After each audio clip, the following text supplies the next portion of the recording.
Welcome to the Gold Standard here on the 440 Sports Network. That is Emma Lingan.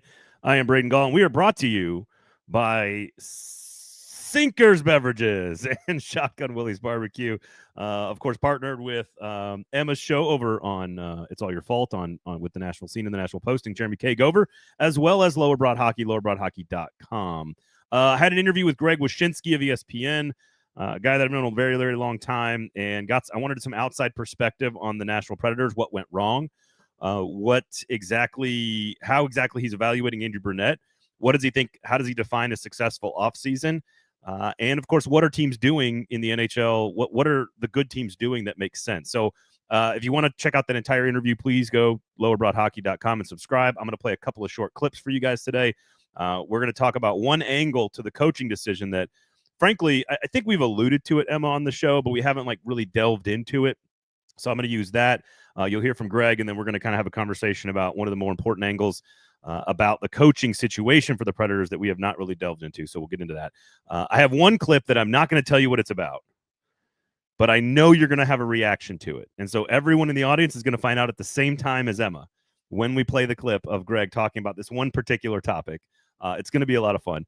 And I asked Greg how to define success in the offseason, and I'll ask you the same. So we'll do that. But really, I want to know from you, Emma, because you've covered the NHL sort of across the board, and I'd love to know what we can learn, what Predators fans can learn, what the organization can learn from what is going on around the league. How are roster decisions changing over time? What are the Stars doing? What are the Jets doing? What are the best teams in the division, but also in the league? What are they doing that is working outside of picking number one and drafting Connor McDavid?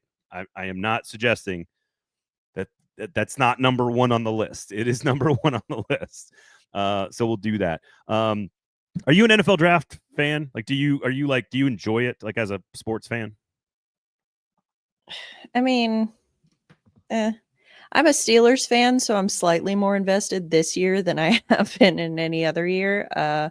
Mostly because I would like to have a quarterback in some capacity, but Shedeur Sanders at 21? Is that what we're saying? I don't know. I mean, I don't really want him, but I would rather have him than the ghost of Aaron Rodgers. So it's fine. I'm one of the very few Mason Rudolph apologists, so I would be fine with him being QB1 for a year. Not for the future, but for a year, he's your stopgap guy. I'd be fine with that, but I know I'm very much the minority. You must have not watched any Tennessee Titans football last year. No, because I watched him with the Steelers the year before. And in 8, right, I know, and in 8 seasons, those are the only 4 good games he's played. He was terrible last year for the Titans. I'm just saying. This is a Predators podcast. Did he have anyone to throw to? I mean, Calvin Ridley's pretty good, right? Anyway, this is a Predators podcast. We're talking about the Preds. The draft is coming up because the draft is coming up this week, and Sinkers Beverages and Shotgun Willie's Barbecue are proud sponsors of our draft party on Thursday night. We only have 2 tickets left, I think, maybe. So go ahead and snap those up. All you can eat barbecue, all you can drink. There's going to be a giveaway, some prizes. We're going to watch the draft at Wedgwood Houston's Track 1 building right there off 4th Avenue. Very easily accessible for everyone in Nashville. So come by and check that out. All you can drink, all you can eat. We're going to be live talking Titans, and then we're just going to hang out and watch the draft. So we'll talk. Every time we do this, everybody is sort of a Nashville sports fan. So we talk soccer, and we talk Preds, and we talk hockey. Last year, every year so far we've done this. They've been in the playoffs. So this year, not so much. So, and then Saturday night, we'll have a sort of a reaction with all of the guests, all of the experts from the 440 Sports Network. Paul Karski, Nick Suss, Steve Cavendish is going to be there. A couple of other guests are going to be there. I'll be there, JT Stoney, etc. That's going to be a 5-flight bourbon tasting, an off-the-record private Q&A, ask us anything, and all you can eat Shotgun Willie's Barbecue on Saturday night. Tickets are available. You can get them in the show notes, links in the show notes for the podcast app, and, of course, in the YouTube channel as well. All right. I want to ask you first and foremost, first of all, Winnipeg up 2-0. So much for St. Louis being the hottest team in the NHL. Winnipeg scrapping and clawing and figuring out ways to win to go up 2-0 in that series. Anything of note? We can start in the Western Conference, then we can go to the Eastern Conference. I was up watching the overtime game against Dallas and Colorado. That's been a fun series to start. 1-1. Vegas is tied up 1-1. Anything to take away from the playoffs so far? I know we're only a couple of games in. How about Minnesota beating Vegas last night? I did not have that on my bingo card. I thought that was for sure going to be a sweep. I agree with you. I thought that St. Louis would make this series a little more interesting. I still thought Winnipeg would win it, but I thought that they'd at least, put up a little more of a fight. I think, yeah, Carolina. I know that New Jersey, I'm moving to the East now. Sorry, I should have prefaced that. Moving to the East, I thought that, again, I thought Carolina, New Jersey would be like, I knew Carolina would win, but I didn't think they would win so easily. Like, I know New Jersey doesn't have Jack Hughes, but still, like, they've got other guys, but they're dealing with injuries. It's a whole thing. Yeah. So there's that. Ottawa, Toronto has been fun. Yeah, like not stayed up. It wasn't that late, but watched overtime last night. Finally, we got the Battle of Florida that kicked off last night. No, what's the deal? That's like a week. It's like a week later. Like what? I know. I don't know. And Florida just absolutely manhandled the Lightning. So there's that. Yeah, there you go. So I guess there's a lot of successful teams in the Central Division, and it does feel like they've done well. I guess before we get into this, do you have any off the wall hot take predictions on this? I know we kind of touched on it at the very end of the episode last week, but I wanted to spend a little bit more time sort of previewing the playoffs. I know, there's a lot of you that listen like me who know a lot about the Preds who don't pay as much attention to, in particular, the Eastern Conference. Are there things that the fans should be watching that you think are of note, that are interesting, that we can learn about what's taking place in the NHL from any of these teams or these series at all? I mean, looking at Carolina's been an interesting one for me because everyone's like, oh, they lost Natchez, they lost Gensel, they lost Rantanen, but then they ended up getting a really solid young piece in Logan Stankoven back. And so like those are the kind of guys that I feel like Barry Trotz has talked about wanting for Nashville, is like young guys with term who can actually be part of a core group. And so I think guys like that are interesting. Just looking at any of the trade targets, or not targets, the guys who have been traded to either at the deadline or before, looking at kind of how aggressive a lot of these front offices have been, even, particularly teams like Dallas and Colorado. I mean, Colorado was moving and shaking all year. They needed to address their goaltending problem. They did it immediately. Dallas, of course, they wanted to get Mikko Rantanen. They got it done. So I think that it's the more, I guess, like aggressive movers in the front office that I think have been the most interesting to watch.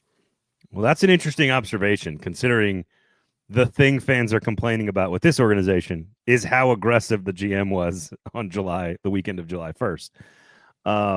Look, I think if we're going to transition this into, well, do you have Stanley Cup pick? Do you have your Stanley Cup championship pick? I don't know. I kind of go back and forth on it. I mean, if Winnipeg rolls through St. Louis and comes back the way they have, where St. Louis, hottest team in the league, comes in with like basically winning 20 out of the last 25, they come in and they get leads on this team and then they lose both games anyway. That's a lot of intestinal fortitude there by Winnipeg. I don't know. Winnipeg, that might be more. If Hellebuck actually does Hellebuckian things, that's a new word. Hellebuckian, yes.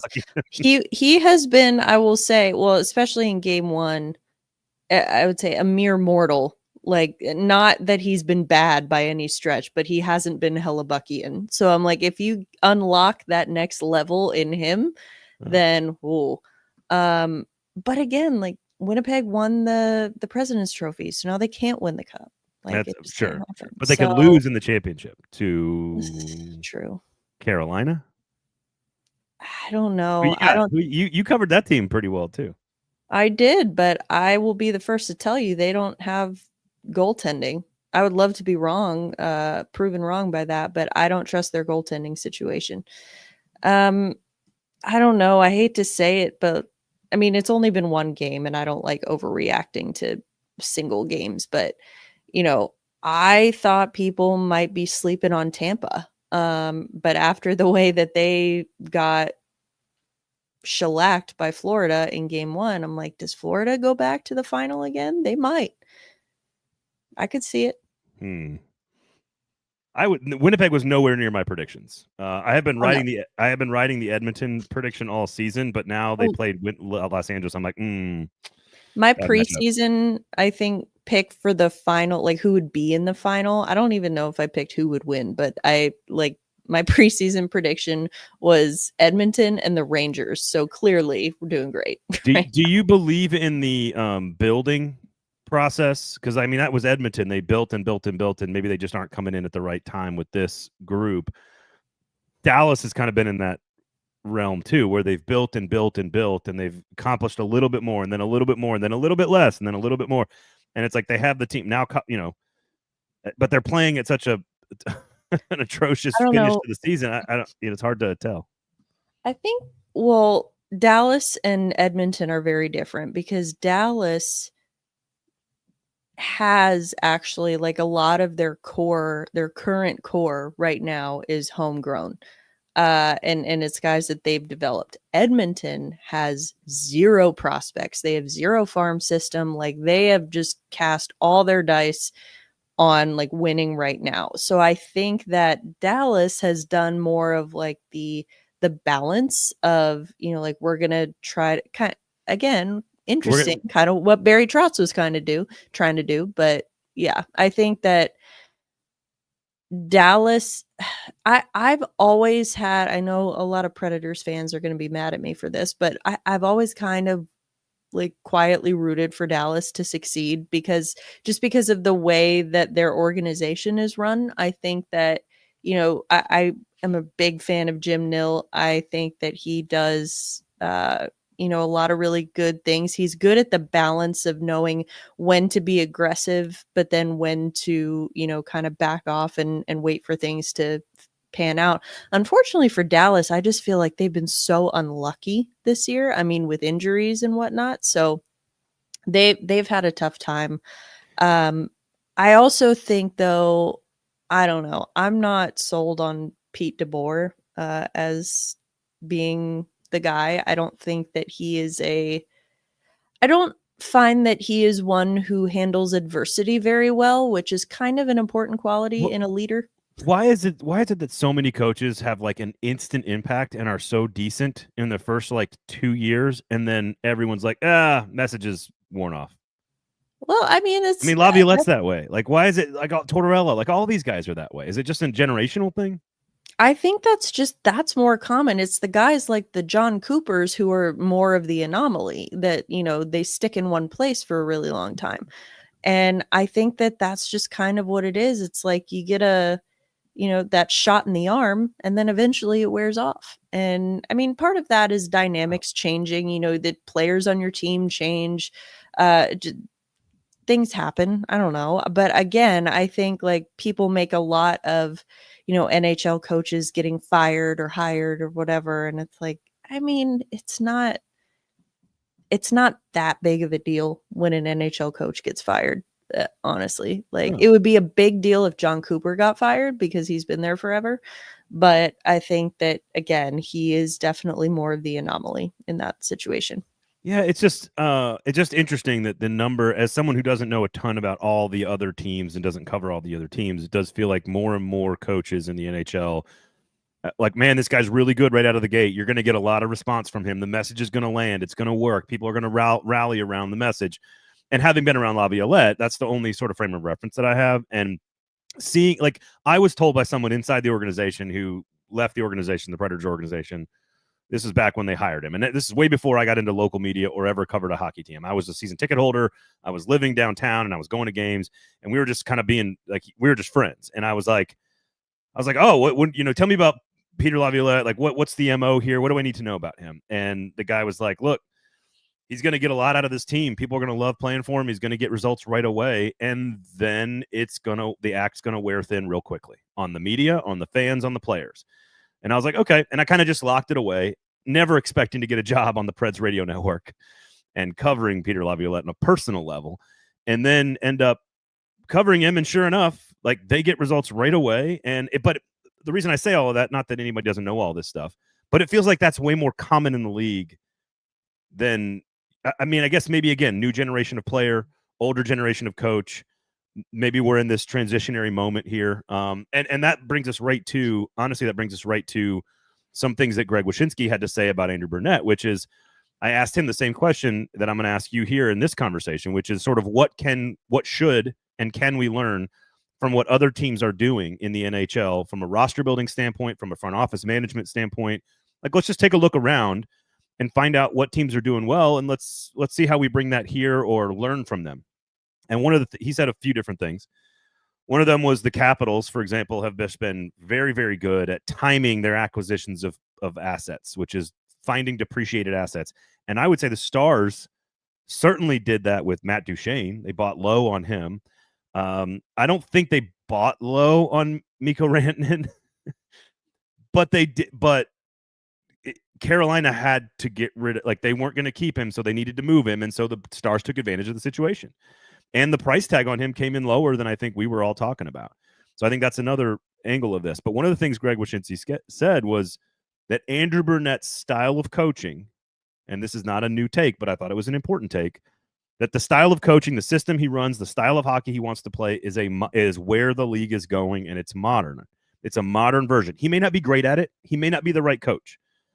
But the principle and the philosophy and the ideology is the correct line of thinking, is how Greg looked at Andrew Brunette's approach to coaching in the game. And his personality does kind of fly in the face of what we're talking about here. Yeah, I don't disagree with any of that. But the problem, I think, is that, and again, this goes back to sort of the big picture, where, again, not a new take from me, but I think that 18-game point streak last year was the worst thing that could have happened to the Nashville Predators, because that's what gave them being Barry Trotz, front office, whoever, more confidence that they are closer to contending than they actually are. And so that's what sold him on going out and pursuing guys like Steven Stamkos, Jonathan Marchessault, Brady Shea. And it's just like, yeah, maybe that's where the league is going, but by getting those particular pieces, you are sending a message that, yes, you're trying to win for a long time, but you're also trying to win right now. And I think that, again, I don't disagree with Andrew Brunette as far as, his modern coaching style, his fresh voice. I'm always a fan of getting more new guys behind the bench in the NHL, and I think he still would have been the right choice for this team if they hadn't gone out and gotten those new pieces. Now they've kind of painted themselves into a corner here. And Josh asked an interesting, are players more pushed by coaching in the NHL? This is what's interesting to me. I think if you're talking John Tortorella, then sure. Peter Laviolette, sure. There's a certain type of communication style there. Andrew Brunette's certainly the opposite of that. What I think is interesting, and this just got me thinking, Josh, so I appreciate the question. I think it's more about the familial, it's like baseball to some degree, in that you are just together all the time. It's not like the NFL where you come to practice, you come to work, you go home, you stay in your own bed 6 days a week, 5 days a week or whatever. On home games, you're at home every night. You got one day off on Mondays, but largely you are at home with your family every night. And otherwise, in baseball and hockey, you are, for big chunks of time, you are just isolated with your team and the coaching staff. Now, I know there's varying degrees of how they hang out and where they hang out and who they hang out with on the road or whatever. And you have your groups of players that hang out together. I get it, but you're on a bus, you're on a flight, you're at the arena, you're at practice. And it's different in baseball, it's even worse, but baseball is also not as physically grinding as a sport as hockey is. I think it's, Josh, the reason messages wear off is that you are around each other all the time.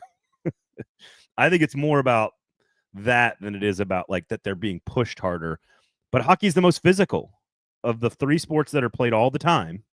Hockey, baseball, basketball. Hockey's the most physical, so you are asking more of the players physically, and you're all just you're on top of each other all the time. Right? I mean, is that the way? I mean, you traveled with the team. Is that the way to look at it?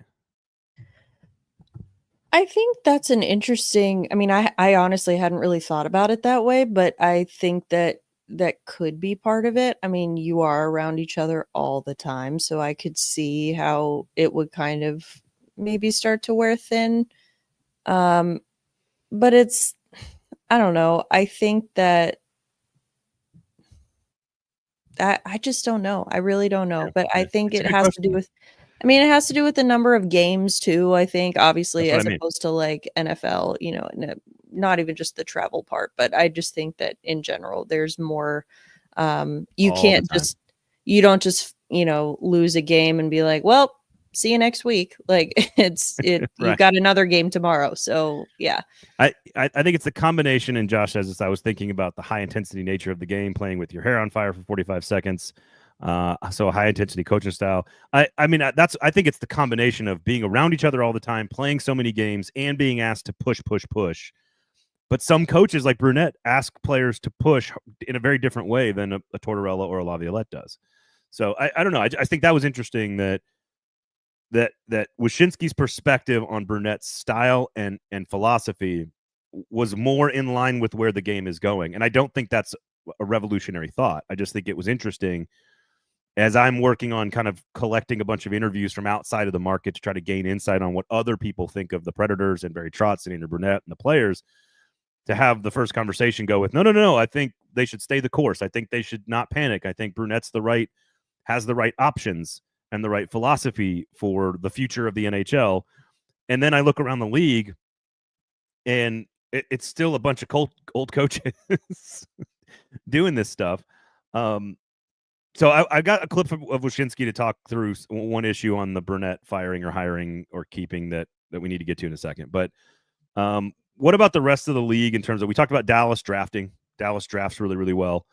They've done a great job developing their talent, picking depreciated assets. Certainly having a number one pick or a top 2 pick and drafting, Nathan McKinnon or or drafting Connor McDavid or Austin Matthews. Like, yes, you got to have that guy too.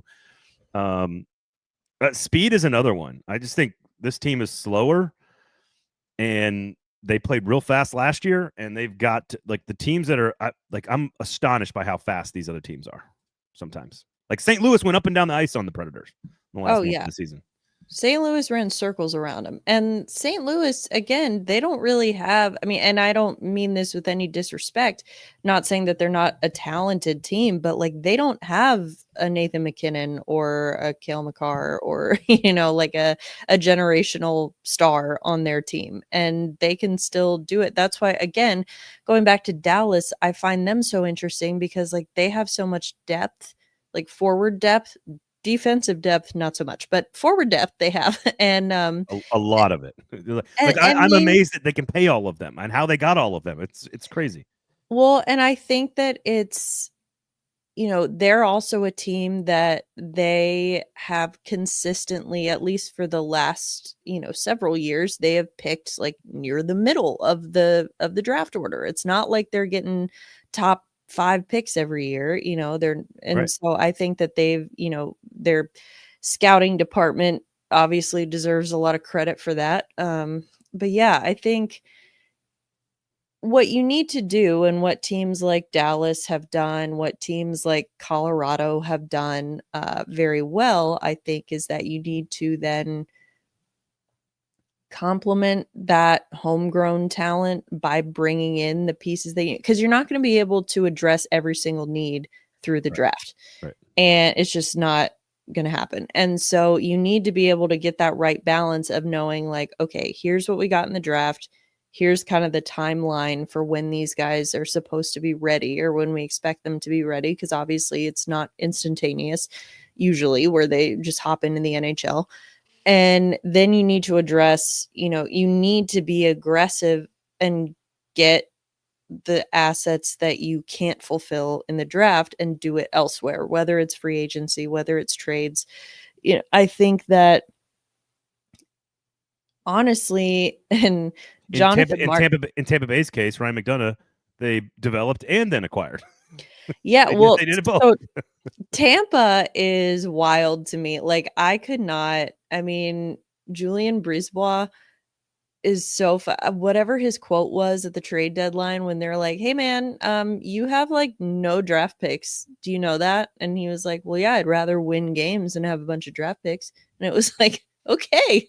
I'm sure that lands great on Preds fans who have 400 draft picks and are losing Yes. games. Oh, yes. But I'm like, when your team is winning and you're doing well, then like, hey, why not? And so, I mean, I personally, that would give me ulcers, like just putting it all in, all your eggs in one basket on this year. And I really admire the teams and front offices that are able to do, kind of strike that balance of adding in, building around your homegrown core, but giving them the pieces to succeed, the pieces that you acquire externally. And unfortunately, like the thought process behind what Barry Trotz was doing July 1st, I was like, yes, good. Okay, you're supplementing, you're Right. addressing needs, and now unfortunately it just did not pan out. But again, I really can't fault the thought process he had there. I just think that he could have gotten some younger players and maybe some faster players. Otherwise, and since he didn't, now that puts Andrew Brunette as the guy who's like, oh, maybe he now has to go because we've now built this team that doesn't really work with his system. All right. We're 27 minutes in. Sinkers, Beverages, Shotgun Willie's Barbecue.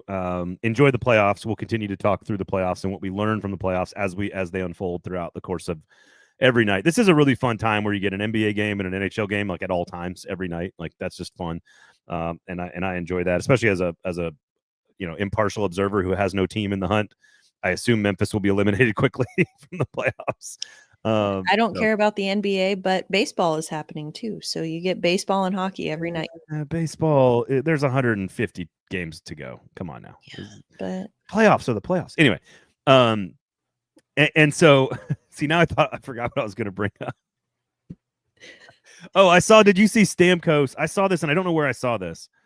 So I apologize. I'm not citing my source here, but I saw that he was like in the 24th percentile in speed this year in the NHL. Like he was like in the top 25% fastest players in the league. And I was like, that sort of flies in the face of all the things. Like he hit speed bursts and he hit top speeds more and often and higher and all this other stuff. It's all fancy stats, And well, I like, think it was I also don't know I think it was NHL Edge. I mean, I assume that's where it comes from, but I think that particularly was the speed bursts. So it's like not sustained. It's like he's a sprinter and not a distance runner. So it's like cool. He can just like push off really, really fast. And then I don't know. But again, like Steven Stamkos to me did not stick out as like when I look at the myriad problems plaguing this team this year. Steven Stamkos' speed wasn't even in the top 5 for me. Like I'm not like, wow, he's really slow, but I just think that that was the conversation. That was one of the only times on July 1st weekend that people were like, "Oh, are we sure Stamkos is a fast enough player for the system?" That was one of the only doubts we had, I think, as a group. Well, and I think speed isn't even just it's not just skating speed, like, oh, you can skate really, really fast. I mean, like, great, but you also have to be able to handle the puck and read the plays and know where guys are going to be and things like that. All of that, I think, can slow you down. And I think it has slowed this entire team down this year, not just him.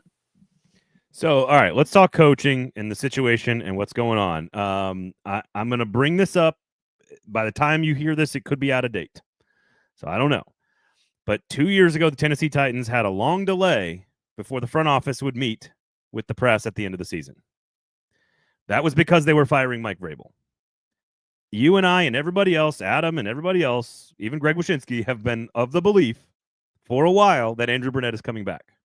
Should we read into anything that the last game was a week ago, the locker cleanout day was on Friday, the coach met with the media on Friday, and that the general manager has yet to formally meet with all of us to answer questions about this exact situation? You reading anything into that? So I was just talking about this with someone the other day, and like, we know that I gotten to the point where I'm like, yep, it's time to move on from Bruno. But then as the season went on, when we got towards the end of the year, I was like, yeah, they're going to keep him. They're not firing him, are they? Like, that's unfortunate. But I kind of resigned myself to that. And I was like, all right, let's just buckle down and get used to it. But now the longer this goes on, the more I'm like, now I dare to have hope. And that's dangerous because I had resigned myself to the idea that, yep, he's coming back. But now, not only have, the players have met with the media, the coach has met with the media, not only has the GM not met with the media, they haven't even sent out a time, or like Right. what they told us was This week, sometime this week. It is now Wednesday, and we have heard nothing. Now, it would not be off brand at all for the Predators to send out an email and say, hey, we're having a press conference in 30 minutes. Get down here. But I think that, again, I just think that it is of note. I am not saying that it definitely means one thing or definitely means another thing, but I do think it is of note that Barry Trotz has not come out at this point and said, Andrew Brunette's our guy, full steam ahead. I'm like, it is of note. It definitely is. So again, that goes back to my earlier, and I've talked about this before, like perhaps there is someone who Barry Trotz is waiting for them to become available who is not available yet. So it's possible. I have no idea. I genuinely am not this is not reporting of any kind. It's just speculation. But I think that, again, the way that he handled the whole situation with John Hines, I did not think was great. But again, it was because of something just like this, that he was just like what I was just talking about, which is that he was waiting for Andrew Brunette's season with New Jersey to end before he could hire him.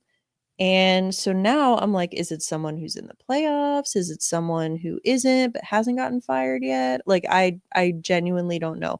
So it's possible that Barry Trotz is waiting and seeing like, okay, I have, and this is something that you and I have talked about before, that it's like, he's not going to just fire Andrew Brunette and figure it out. He's got to have a plan in place. Yep. So all right, let's listen to Greg Wyshynski's thoughts on this exact situation, because there is an angle to all of this that maybe it's changed over time with some new things that have happened. Hypothetically, openings other places, or like the Rick Tocchet situation where they're not going to pick up the option on him. They could bring him back for a fuller contract, a new contract, or part ways with him, and he's an option for the Predators should they want to explore that route. This was something Greg Wyshynski said that I thought we need to discuss. Here was his thoughts on the Preds coaching opening, and he's talking about the Flyers to start with this, and then he gets into the main point here. So here was Greg Wyshynski with me on Lower Broad Hockey. Upward trajectory with Matvei Michkov there and some of the younger guys that they have there than Nashville is right now. And you mentioned Tocchet. Like, they announced today that they're not picking up the option on Tocchet. They're hoping that he will sign a new contract to stay there. But like, if he has a chance to go, it probably is going to be the Flyers, we all assume. So I guess what I'm trying to say is that, like, with the Flyers open, with Boston open, with New York open, those are three jobs that will probably attract a bigger name than Nashville will at this point. And so then the question becomes, if you fire Brunette, who's coming in? How attractive is Nashville relative to three original six franchises? Or if Pittsburgh were to make a move, which we don't think they're going to, but like hypothetically, Vancouver could be open. Maybe Vancouver's a better job because of the talent on the roster. There's also a lot of other stuff going on at Vancouver. But like, that's a great way to look at this, which is, yeah, you might, like, a guy who's fired, you might be able to go get. But if that guy's so good that he's a commodity on the market, are you not more interested in is New York a better roster than Nashville? Maybe. Is Boston a better roster than Nashville? I don't know. They got rid of a lot of pieces at the deadline. Are the Flyers a better roster? Greg says yes. They're kind of on the upswing with better talent, maybe. Vancouver a better roster? Maybe. So the question is, like, how important is Nashville as a city that you like and live in, and the organization and the people around you? Because, I mean, they're picking second, third, or fourth for a reason. While they might be better than that next year based purely on sort of like, regression and progression to a mean somehow, it's worth talking about that we have not really mentioned that, like, hey, now you're in competition with other jobs for coaches, and Nashville might be the least attractive of the group from a player talent perspective. Yeah. I mean, I think that's a totally fair observation. Again, like, we didn't know until it happened. I mean, we had, ideas, but it's like, we didn't know for sure that New York would open, that Boston would open, that Vancouver would open. Like, we didn't know. We knew Philly was open, but all of those, I mean, again, like Greg said, the assumption is that Tockett's going to end up in Philly. But again, with all of those other opening, now Seattle's open as well. So I think that there's now, like you said, there is a lot of other competition, and I agree that, I've seen different things. Like, I know that Boston, if Mike Sullivan becomes available from Pittsburgh, Boston is going to push really hard to get him. I think that I honestly agree. Like, I think that was kind of where I was leaning when I was getting to the end of the season, and I was like, oh, they're going to keep Brunette, aren't they?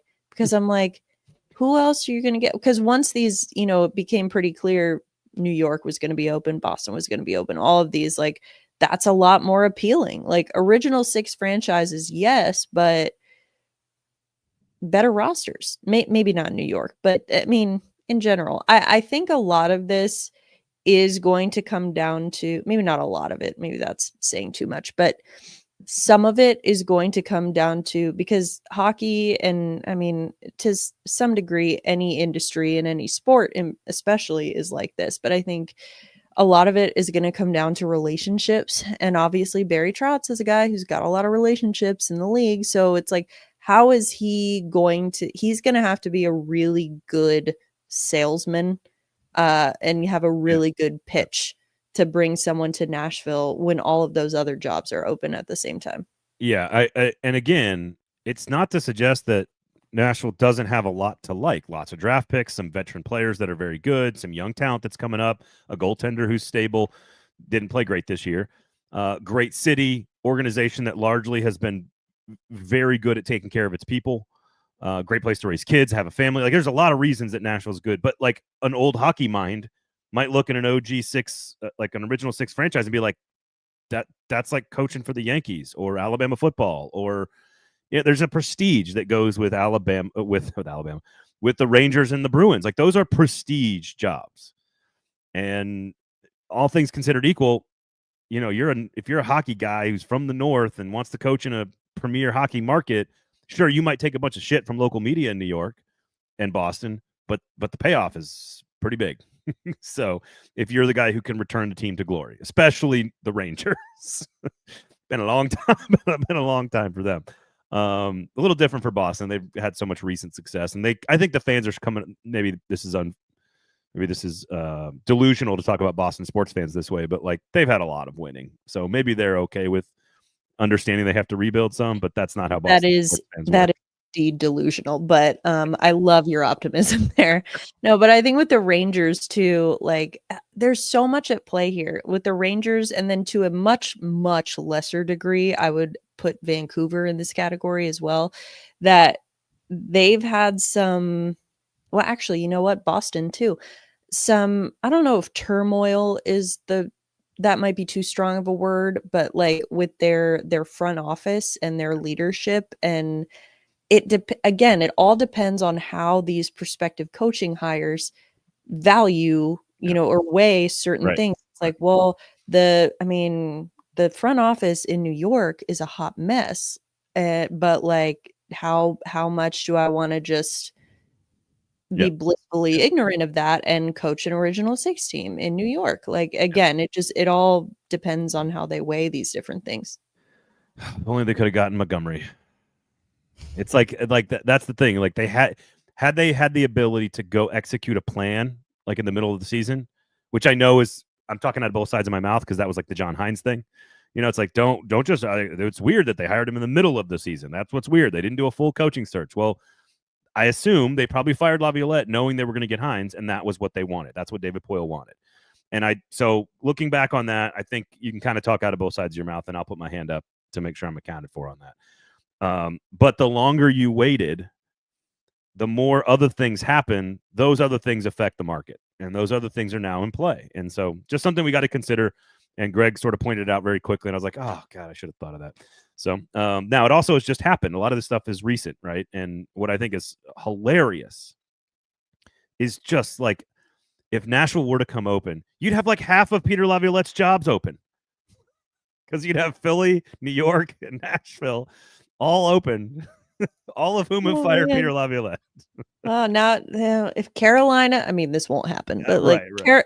Carolina fires Brenda Moore, like where else? We just need to get all of his jobs open. That's almost all of them. That is funny. It's so funny that like all the teams are like, oh, we tried Peter. Now it's still not working, but like we don't want him. So we all went through our Peter phase. Yeah, everybody. It's like a rite of passage. Look, every young professional has a Peter Laviolette phase. All right. Okay. Here, I want to know how you would define a successful offseason. So I just quickly, we can talk through this because you can go any way you want with this. You can go strategy. This is just sort of on the front end of what's going to be a long offseason and a very important offseason. So I want to know how you would define success. Here's what I asked of Greg of this, and he sort of gave me his answer on what the offseason should look like. I would define it, and it kind of ties back to what we were saying about Brunette. Like, don't panic. You know, maybe accept the idea that your offense should have been good enough to be middle of the road, but then ended up last in the league at 5-on-5, and know that maybe shooting percentages can change year over year, and know that maybe your franchise goalie will be better year over year. I think we haven't really talked about UC Saros and you know the way he played this year being a huge culprit and the way things went. You know, Okay, that was a short answer. If you want the whole answer and the whole conversation, make sure you go subscribe to Lower Broad Hockey. But Emma, first and foremost, react to what Greg had to say about don't panic, stay the course. As I said, he thinks that Brunette's style and philosophy and strategy and scheme is the future of the league, and so that's not a bad strategy to go that way. He thinks there's regression or progression back to the mean for UC Saros and for the goal scoring. And he thinks that there's not a lot of great options out there considering other teams are going to go grab players or go grab coaches. With all of that in mind, are you on board with stay the course, don't panic? Do you have another option? How would you define success this offseason? Well, I think that there are different ways that you can look at it because I am on board with stay the course, don't panic when it comes to certain individual performances. Like, don't panic that UC Saros had a bad year. Don't panic that Brady Shea had a bad year. Like, don't panic that Steven Stamkos. You know, I think that in terms of those things, it's not like, oh my God, we made a terrible mistake and now we have to get rid of all of them. Like, that's where I would say, like, stay the course with some of these individual things, because at this point, at this juncture, we have every reason to believe that they are outliers. Like, and we knew this. I mean, we didn't think it would be this bad, but we did acknowledge that it could take time for these new pieces to adjust. What concerns me is that we really didn't see, although except the one exception I would say actually is Brady Shea, but as far as the new pieces and how they fit into the system, really didn't see a ton of improvement throughout the year. You know, it wasn't one of those where you could take a moral victory and be like, well, you know, this wasn't the year, but got a lot to look forward to. Like, it's hard. There are certain things that I wouldn't panic about, like certain individual performances that I'm not panicked about. However, I do think it would be a cardinal sin to run it back next year with the exact same group and the exact same coaching staff. Because what is it? The definition of insanity is doing the same thing over and over and over, expecting different results. Like that. I mean, you can't. You have to do something. What? And what? That's what I'm saying. I don't know. Like I mean, well, to me, you got to fix the defense. I know you've been talking about it. If only they had cheap, dependable right-handed defenseman options on the roster. Don't get me started. I'm still so angry about Dante Fabro. Carrier, sort of like, I don't know. I was going to say, at least you got something for him, but I don't know that Justin Barron even really counts as. I don't think he does anymore. No. Someone, who was I talking to? I was on another podcast, like a general NHL podcast recently, and someone defined Justin Barron to me, or described Justin Barron to me, as a project. And I said, well, that's putting it very nicely, because I don't know that he even knows he plays defense. But that's a tangent. The point is, I think that you need to, I know on one hand, this past season, a lot of the moves that Trotz has made have looked a little panicky and looked a little like reactionary, like, oh, we're gonna, trade Carrier, or whatever it is. I think that things like that you can criticize, but what I will say is that in season he hasn't done much that has like drastically altered he's still kept himself. He's maintained. I think Michael Bunting's going to be a good player for the team next year, an important player to stand in the crease and mess some shit up. I do too. And I think that he hasn't done anything though that's gotten, that's taken away any of the flexibility that he has when it comes to the draft and the salary cap and things like that. So I praise him for that. I don't think that he's done anything, like he didn't go out and get any, like, again, Justin Barron, horrible, but he's not signed past next year. So like, it's, in the grand scheme of things, it's not the worst thing in the world. But I think that now he has really, put a lot of pressure on himself, because now, it's like, great. Because when on July 1st, when he made all those signings, it was like, well, where's the cap space? Well, now he's got cap space and he's got draft picks.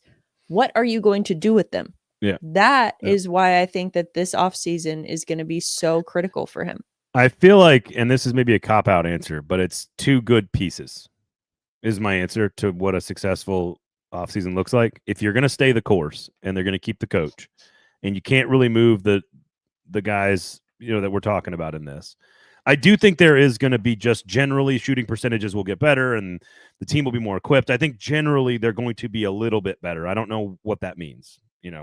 I mean, five wins, 10 points, 15 points. Be hard to be worse, right? So I think they're going to be better. Just naturally, they're going to be better as they currently are. But to your point, do something. I would like, and I don't know how. To your point, I don't know how to do this. It's the same thing I wanted at the deadline, and it's what Barry Trotz has said out loud. I want young players with term, and so it's a defenseman, and it's a center, and that doesn't include the draft picks. So if it's a center, it's unlikely to be a 23-year-old with 5 years of term. It's unlikely. You can get a defenseman like that probably much easier.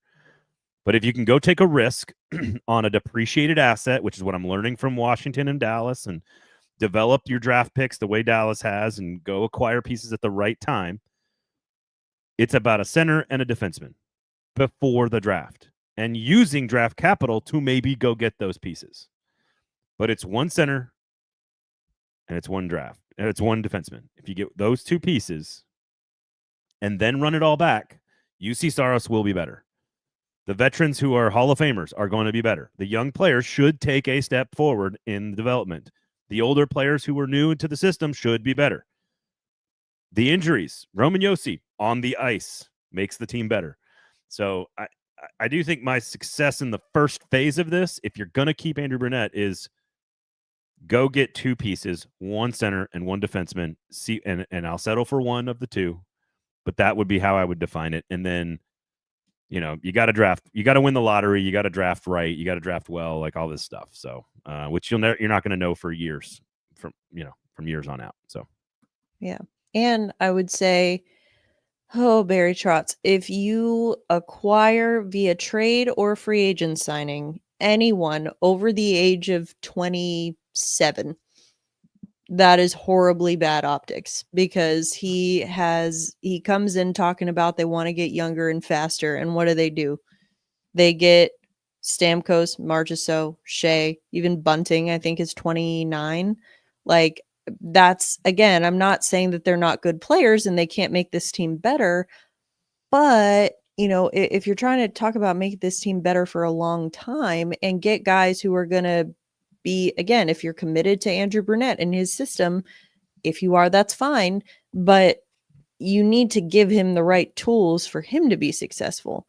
And I think that you just need to be aware of the optics. Again, age is just a number to a degree, but I still think that you can't be going out signing any more 30-year-olds.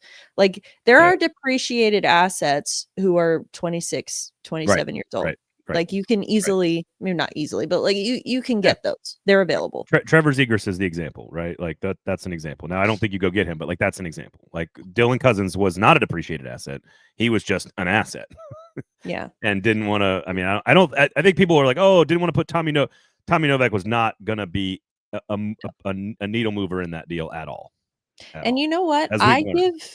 I give Barry Trotz, I mean, I could question his initial signing of him for 3 years, but I will at least give him credit for once they realized that he was not going to be a piece there, they moved on from him quickly.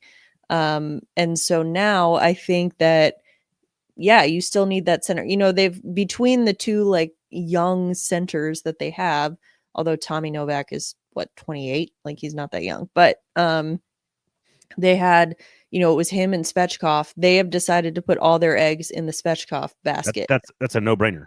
That's great. It's a no-brainer. Now, but I'm still not convinced that Svechkov is like the elite 1C that everyone wants. No, he's not. He's a really good 2C, I think, at his best. So. He is. I think at his ceiling, he is a very good 2C. You need Michael Misa to be number 1.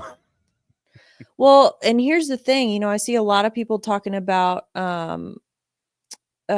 James Higgins too. It's like, oh, we need Higgins. He's the true center. Higgins is going back to Boston College next year. He is not going to be in the NHL next year. So if you're looking for a center who can make an immediate impact, you're not going to find him in the draft. And I mean, unless maybe it's Mesa, but still, even then, I don't think that I don't think you are. No. I mean, Nashville's not going to pick. It's close. You need a top 6 center. You need a top 6 winger who's going to play permanently. Mitch says sign Sam Bennett. Sure, that'd be nice. Andrew says could have gotten a first or a second for Novak apparently last offseason. Maybe maybe a second, maybe, but that's almost what they got this year. Michael Bunting and a second. So yeah, I mean, and again, like Sam Bennett is not a depreciated asset. He is a very appreciated asset. He's at the highest value that he could be at right now. Yes, that is absolutely a depreciated asset. I don't know, like even like a Casey Middlestat or something. Like that's who I wanted at the deadline, right? That's who I wanted at the deadline. Yeah. But Mitch Marner. Yeah, no. All right, I want to play this clip for Emma just to see how her head handles it. All right, I have not told you what this is about. This is Greg Wyshynski talking about all of the things that the Predators fans care about. Here's something specific from Greg Wyshynski. I think he's probably more closer to part of the solution than part of the problem, but he wasn't really all that good this year. And there was that moment in which they probably could have gotten a really hefty return for him. Because I think when all of those goalies were like kind of available, him, Markstrom, like I think he was the best of the bunch. Yeah. So, maybe as we look back on it, they might have screwed up by not shipping him out when his value was at its apex.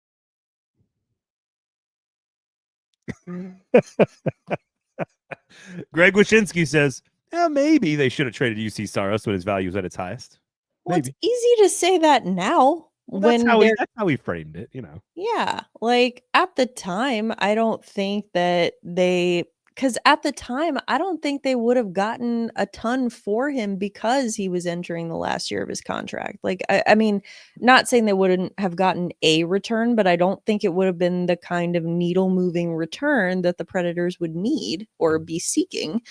And so I still think yeah, whatever. I mean, it's not I'm not saying that like I don't understand where that opinion comes from. Like I get it, but I also think it's very easy to say that now after. And again, what did I say earlier? Saros one bad year. First of all, so much of that was not on him.